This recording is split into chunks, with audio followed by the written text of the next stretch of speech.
Morning अपना चल रहा है उत्तक। उत्तक में देखा था अपन ने कल स्क्लेरेंकाइमा, पेरेंकाइमा, कोलेंकाइमा और स्क्लेरेंकाइमा। पेरेंकाइमा दूसरा था आपका कोलेंकाइमा,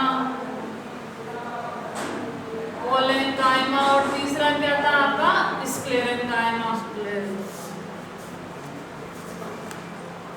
ये तीनों देखे थे। पेरेंकाइमा कैसे होते, जीवित होते हैं, इनकी कोशिकाओं के मध्य रिक्त स्थान पाए जाते हैं, अंतराकोशिकीय स्थल पाए जाते हैं। कोलेंकाइमा कैसे होते हैं, उनकी भित्ति के चारों ओर क्या होते हैं आपके वॉल होती है, भित्ति होती है, उसमें क्या पाए जाएंगे आपके कुछ ना कुछ डिपोजिशन होगा। लास्ट क्या था स्क्लेरेंकाइमा।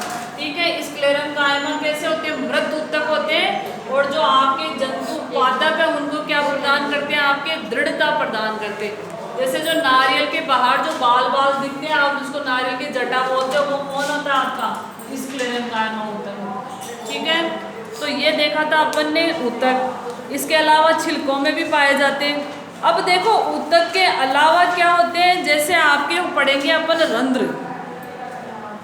क्या पढ़ेंगे, जो आपकी एपिडर्मिस कोशिका है सबसे बाहर वाली, जैसे ये आपका पादप है तो इसके सबसे बाहर जैसे पत्ती देख लो, तना देख लो, तो इन कोशिकाओं को क्या बोलते हैं अपन एपिडर्मिस कोशिका। एपिडर्मिस सेल, डेब्यू सेल का मतलब कोशिका। ठीक है, तो ये एपिडर्मिस कोशिका कैसे होती है, मुख्यतः एक परत की होती है। यहाँ क्या पाए जाते हैं, रंध्र पाए जाते हैं, छिद्र पाए जाते हैं जो गैसों का आदान प्रदान करते हैं और क्या करेंगे, वाष्प उत्सर्जन की क्रिया करेंगे। वाष्प उत्सर्जन या ट्रांसप्रेशन करेंगे।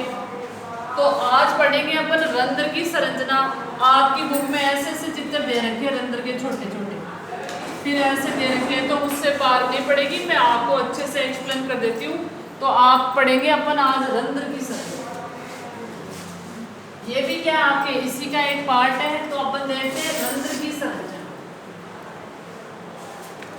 रंध्र की संरचना देखो, रंध्र क्या होते हैं, वाष्पोत्सर्जन में भाग लेते हैं। ठीक है, और पादपों में जो अपशिष्ट पदार्थ होंगे उनके निष्कासन में भी भाग लेते हैं। और रंध्र की संरचना ऐसी होती है, मेरे साथ साथ बना लेना। ये है आपका रंध्र, इसको बोलेंगे रंध्र, इसको बोलेंगे गार्ड द्वार कोशिका या गार्ड सेल। गार्ड सेल या द्वार कोशिका। ठीक है, इसके अलावा इसके साथ में ऐसी सेल्स होती है जिसको बोलते हैं सब्सिडियरी सेल्स या कंपेनियन सेल, सह कोशिका। इनको क्या बोलते हैं, अपनी सह कोशिका। ये कोई फूल नहीं है, क्या है आपका ये रंध्र है, इसको बोलेंगे सह कोशिका। ठीक है, अब इसके अंदर क्या होगा, क्लोरोफिल प्रेजेंट होगा। इसके अलावा इसमें केंद्रक भी पाया जाएगा। इसमें क्या पाया जाएगा आपका केंद्रक भी पाया जाएगा। तो मैं इन दोनों के भी नाम लिख देती हूँ, पर्णहरित। ठीक है, और ये क्या है आपका केंद्रक। ये 12th 11th वालों में पढ़ लो, ये भी तुम्हारे भी आया चाहिए, बहुत काम की चीजें। यह है आपके चित्र है रंध्र की संरचना। रंध्र की संरचना। अब देखो ये डायग्राम बन गया होगा, अपन समझते हैं। रंध्र क्या होता है, एक छिद्र होता है। ठीक है, रंध्र क्या होगा, एक छिद्र होगा जिससे क्या होगा, जो आपका पौधा होता है उसकी जो पत्तियां होती है, पत्तियों पे पाए जाते हैं रंध्र। तो रंध्र क्या होंगे, कुछ पादपों की पत्तियों की ऊपरी सतह पे होंगे, कुछ पे निचली, जैसे ये पत्ती है, कुछ के यहाँ रंध्र होंगे, कुछ के यहाँ रंध्र होंगे, किसी के दोनों तरफ होंगे और किसी में क्या होंगे, बिल्कुल नाक के बराबर रंध्र होंगे। संकन स्टोमेटा गर्ती रंध्र याद आ रहा है। तो जो जीरोफिटिक प्लांट होंगे, जो मरुद्भिद पादप होंगे, उनमें रंध्र बिल्कुल नाक के बराबर। भाई पहले पानी नहीं है, अगर देखो रंध्रों का मुख्य कार्य क्या होता है, वाष्पोत्सर्जन करना। एक शब्द है आपका वाष्पोत्सर्जन, ट्रांसप्रेशन। ट्रांसप्रेशन का मतलब क्या होता है, पादप के वायवीय भागों से, पादप के वायवीय भागों से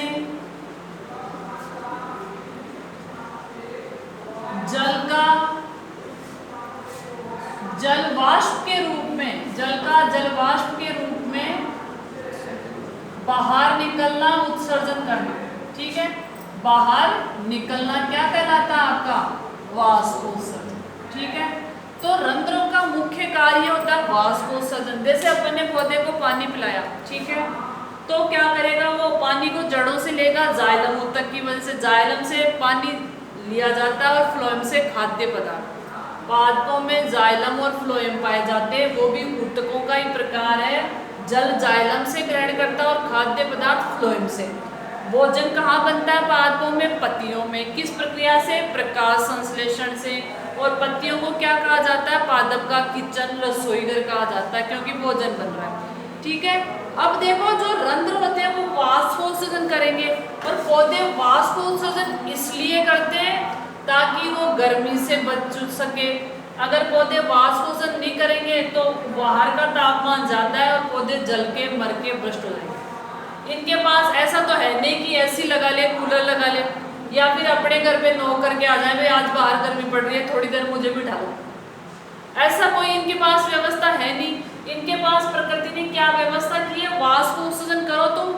गर्मियों में पानी की ज्यादा जरूरत होती है क्योंकि सूर्य का प्रकाश ज्यादा है, ये वाष्पोत्सर्जन करेंगे, अपने आप को जलने से बचा लेंगे। मतलब एसी लगा के रखते हैं अपने आप ऑटोमेटिक, एसी की जरूरत नहीं है इनको, ठीक है। तो ये है आपका रंध्र, इसके थ्रू होता है वाष्पोत्सर्जन। रंध्र की संरचना में जो बीच में दिख रहा है इसको बोलते हैं रंध्र। इसके पास में होगी गार्ड सेल या द्वार कोशिकाएं, यही कंट्रोल करती है कि रंध्र को खोलना या बंद करना। ये खुला रंध्र है, और जो बंद रंध्र की संरचना होगी उसमें जो ये छिद्र है वो ऐसा हो जाएगा, ठीक है। ये बंद रंध्र होगा, बाकी सारा ऐसा का ऐसा होगा, ये छिद्र बंद हो जाएगा, ठीक है। अब जैसे ही द्वार कोशिका होगी, द्वार कोशिका कोशिका है, इसमें पर्णहरित पाया जाएगा और केंद्रक पाया जाएगा, ठीक है। द्वार कोशिका में जैसे ही पानी इकट्ठा हुआ, ठीक है, पानी हो गया ज्यादा, तो ये क्या करेगी? रंध्र को खोल देगी, और जो ज्यादा पानी है वो वाष्पोत्सर्जन से बाहर निकालेगी। अब द्वार कोशिका फूली हुई है तो क्या हो गया? रंध्र खुल जाएंगे। जैसे द्वार कोशिका में पानी कम हुआ तो ये पास में आ जाएंगे और रंध्र क्या हो जाएंगे? आपके बंद हो जाएंगे। तो जो प्लांट में कूल करने वाला इफेक्ट है, कूलिंग इफेक्ट है प्लांट का, जो एसी है वो उसमें कौन महत्वपूर्ण रोल प्ले कर रहा है? आपके रंध्र। इसलिए प्लांट या पौधे जलते नहीं है इससे, गर्मी की वजह से, क्योंकि भगवान ने इनको क्या दे रखा है? ऑलरेडी एसी दे रखा है, ठीक है। और प्लांट में ऐसी कोई व्यवस्था है नहीं कि वो वहां से गर्मी पड़ रही है तो कहीं छाया में चले जाए, किसी बिल्डिंग के नीचे चले जाए, उठ के जा नहीं सकते, इसलिए भगवान ने ऑटोमेटिक कर। तो ये है आपके रंध्र, ठीक है। ये है थी रंध्र की क्रियाविधि, ठीक है।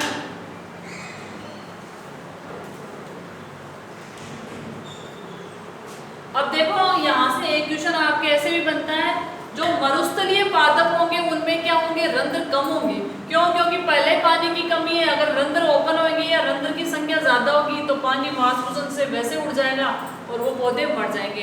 तो जो आपके मरुद्भिद पादप होते हैं उनमें कौन से रंध्र पाए जाते हैं? संकर स्टोमेटा या गर्ती रंध्र। जो आपके मरुद्भिद पादप होते हैं, यहाँ से दो क्वेश्चन बन रहे हैं। मरुद्भिद पादप मतलब जो पानी की कमी वाले स्थान पे होते हैं। मरुद्भिद पादपों में रंध्र कम संख्या में होते हैं, कम संख्या में होते हैं, ठीक है।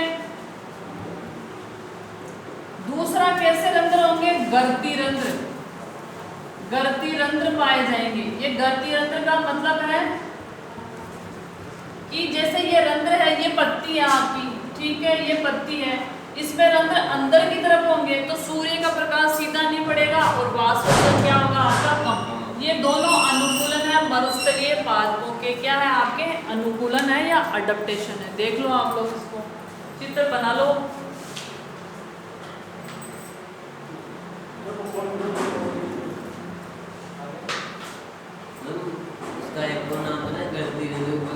संकर स्टोमेटा, क्यूटिकल, हाँ हाँ, ये भी जोड़ सकते हो आप। जो मरुस्थलीय पादप होते हैं उनमें क्यूटिकल पाई जाती है, मतलब एक चिकनी सी परत पाई जाती है, क्यूटिकल की परत पाई जाती है। तो ये आपका क्वेश्चन है, मरुस्थलीय पादपों के अनुकूलन है, ये इनके अडप्टेशन है, अनुकूलन है, जिसकी वजह से ये क्या करेंगे? मरुस्थल में आसानी से जिंदा रह सकते हैं, सरवाइव कर सकते हैं। तो ये था आपका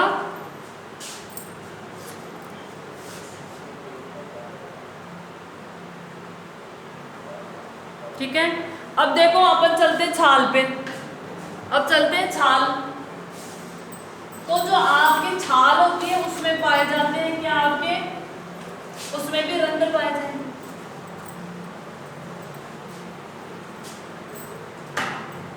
देखो जैसे ये पादप है, ठीक है, इसमें ये छाल है, तो आप लोग देखना वो जगह जगह से फटी फटी सी नजर आती है, ऐसे बीच बीच में जैसे ऐसे लग रहा होगा यहाँ से क्या वो छिल गई हो, तो वहां भी क्या पाए जाते हैं, कुछ रंध्र पाए जाते हैं, ठीक है। तो ये क्या होंगे, क्यूटिप, ये होंगे आपके लेंटिकल्स, लेंटिकल्स, यहाँ ये क्या होंगे, लेंटिकुलर, लेंटिक्यूलर, ठीक है। यहाँ क्या पाए जाएंगे, लेंटिकल्स पाए जाएंगे, और ये भी क्या करेंगे, आपके कुछ मात्रा में वाष्प को उत्सर्जन करते हैं। और मुख्य काम क्या होता है आपका इनका, गैसों का आदान प्रदान करना। भाई पेड़ पौधे भी श्वसन क्रिया करेंगे, ऑक्सीजन लेंगे, CO2 रिलीज करेंगे, तो मुख्य काम क्या होता है, O2 और CO2 का एक्सचेंज करना। पर ये कुछ मात्रा में क्या करते हैं आपके, CO2 लेते हो, पेड़ ऑक्सीजन छोड़ते हो, कार्बन डाइऑक्साइड। अरे यार, श्वसन चाहे पेड़ करे, चाहे जंतु करे, चाहे कोई करे, O2 लेगा और CO2 क्या करेगा, रिलीज करेगा, बाहर निकलेगा। समझ लो। अभी देखो, अभी आपको मिल जाएगा इसका आंसर। जब प्रकाश संश्लेषण करेंगे, जब प्रकाश संश्लेषण करेंगे तो CO2 लेंगे और O2 क्या करेंगे, बाहर निकाल देंगे। इसीलिए रात को पेड़ों के नीचे नहीं सुलाया जाता, क्योंकि भूत होते हैं। भूत कुछ नहीं होता है, वो क्या करते हैं, रात में श्वसन क्रिया करते हैं, CO2 बाहर निकालते हैं। आप लंबे टाइम तक CO2 के संपर्क में रहते हो तो जो आपका हीमोग्लोबिन होता है वो कार्बोक्सी हीमोग्लोबिन, कार्बन डाइऑक्साइड से ऐड होके कार्बोक्सी हीमोग्लोबिन बना लेगा, और आपको सांस लेने में दिक्कत होगी और मृत्यु भी हो सकती है ज्यादा टाइम तक। कोई भूत ऊत नहीं होता है, ठीक है। हाँ डाल दो भाई, ये चाहे तो डाल दो, नॉर्मल बढ़िया। ठीक है, तो ये था आपका ऊतक। अब इसमें देखेंगे जो आपके ऊतक है, अब पढ़ेंगे अपन वेस्कुलर टिश्यू या संवहनी ऊतक। अगला कौन सा देखेंगे अपन, संवहनी ऊतक। ये कौन कौन से होते हैं वो देखते हैं अपन। तो अपन देखेंगे पादपों में संवहनी ऊतक, मतलब संवहन का काम करते हो, संवहनी ऊतक, ठीक है। इसमें कौन कौन आएंगे आपके, जाइलम और फ्लोएम। इसमें क्या आएंगे, जाइलम, और दूसरा होता है आपका फ्लोएम। जाइलम क्या करेगा, जल का संवहन करेगा। मैं एक शब्द लिख रही हूँ, जल का संवहन करेगा, मतलब पादप के विभिन्न भागों तक क्या पहुंचाएगा, जल। और जल कहाँ से लेंगे, जड़ों के द्वारा पादप के विभिन्न भागों तक। और ये क्या करेगा, भोज्य पदार्थों का, भोज्य पदार्थों का क्या करेगा, संवहन करेगा। और भोजन कहाँ बनता है आपका, पत्तियों में। तो पत्तियों से पादप के विभिन्न भागों तक भोज्य पदार्थों को पहुंचाने का काम कौन करेगा, आपका फ्लोएम करेगा। अब अपन डिटेल से पढ़ेंगे कि फ्लोएम किन किन से मिलके बना होता है, जाइलम किन किन से मिलके बना होता है, वो अपन डिटेल से देखते हैं। पहले देखते हैं अपन जाइलम, ठीक है। जाइलम में क्या क्या होगी, तो जाइलम पे आ जाओ, फ्लोएम को थोड़ी देर के लिए भूल जाओ, ठीक है। जाइलम में क्या क्या होंगे, चार चीजों से मिलके जाइलम बना होता। कुछ सजीव होंगे और कुछ कैसे होंगे, आपके निर्जीव होंगे। पहला है जाइलम वाहिनिका। जाइलम का संगठन देख लो आप, जाइलम वाहिनिका। दूसरा है जाइलम वाहिका, जाइलम वाहिका। और तीसरा है आपका जाइलम तंतु, जाइलम तंतु। और चौथा है आपका जाइलम पैरेन्काइमा, जाइलम पैरेन्काइमा। अब देखो एक चीज ध्यान रखना, जहां भी पैरेन्काइमा शब्द का यूज आएगा मतलब वो जीवित भाग है। अपन ने कल पढ़ा था कि पैरेन्काइमा क्या होता है, वो ऊतक होता है जिसमें सजीव कोशिकाएं पाई जाती है। और इस क्लेरेन्काइमा में क्या होती है, निर्जीव कोशिकाएं पाई जाती है। तो जाइलम में क्या क्या होगा, जाइलम वाहिका होगी, वाहिनिका होगी, तंतु होंगे और पैरेन्काइमा होंगे। ये चार मिलके क्या बनाएंगे, आपके जाइलम का निर्माण करेंगे। ठीक है, अब अपन बनाते हैं जाइलम के रेशे। चित्र देखो आप लोग, जो जाइलम का रेशा होगा वो ऐसा होगा, उसकी संरचना है ये। जाइलम का रेशा कैसा दिखता है आपको, ऐसा दिखता है। ये फाइबर है, ये एक तरह की संरचना है। इसमें क्या पाए जाएंगे, आपके छिद्र पाए जाएंगे। क्या पाए जाएंगे, आपके छिद्र पाए जाएंगे। फिर देखते हैं वाहिका।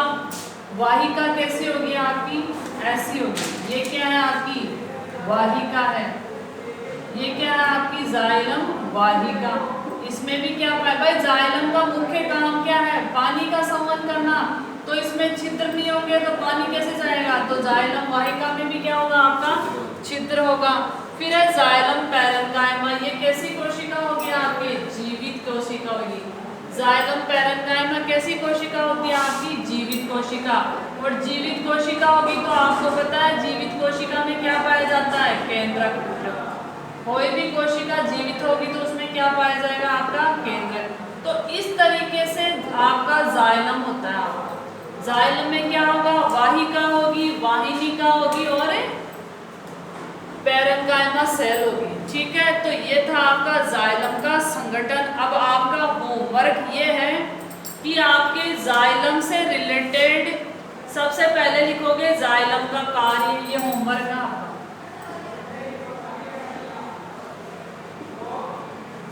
जाइलम का कार्य, जाइलम व फ्लोएम लिख लो। जाइलम व फ्लोएम के कार्य, कार्य लिखो। जाइलम और फ्लोएम के क्या लिखने हैं आपको, कार्य लिखने। जाइलम क्या करता है और फ्लोएम क्या करता है। ठीक है, जाइलम और फ्लोएम क्या करते हैं, उनके कार्य लिखोगे। एक क्वेश्चन तो आपका ये हो गया। दूसरा क्वेश्चन है आपका रंध्र का चित्र। सुंदर सा बनाओगे, चित्र बनाइए और उसको कलर भी करोगे। कलर कैसे करोगे, पेंसिल कलर है तो उनको करोगे बिल्कुल मोम कलर करके, उसको काला पीला नहीं करना है। ठीक है, इसके अलावा सहायक कोशिका का कार्य, सहायक कोशिका का कार्य लिखो। ये तीनों क्वेश्चन आपको करने हैं, बाकी अपन कल देखेंगे। आ रहा है ना मजा पढ़ने में।